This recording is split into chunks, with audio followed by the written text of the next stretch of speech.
GST ह्रास पर सामग्री उपरे संशोधित मूल्य लिखा बाध्यतामूलक समस्त उत्पादक फैक्टर और आमदनकारी केन्द्र निर्देश तेज एने सूचना देते जोगाण मंत्री कृष्णचंद्र पात्र। जीएसटी संशोधन होगा पूर्व सामग्री नुआ दर उल्लेख जरूरी बोली कहते मंत्री।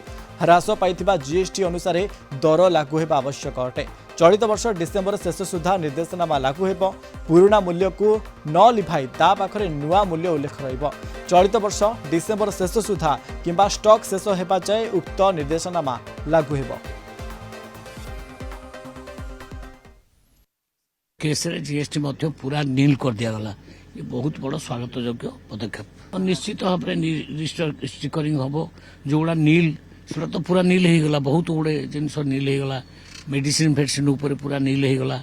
बहुत भल कथा बढ़िया डिसीजन नहीं माननीय प्रधानमंत्री। निश्चित आम विभाग तरफ पूरा स्वागत करा पूरा आम सरकार पूरा आम स्वागत कर लॉस आउ प्रॉफिट कथा पड़ी नहीं पड़ी जनरल पब्लिक सुविधा कथा माननीय प्रधानमंत्री जो डिसीजन नहीं साधारण नागरिक मानक गरीब लोक क्या लाभ क्षति गुड़ा डिसीजन नि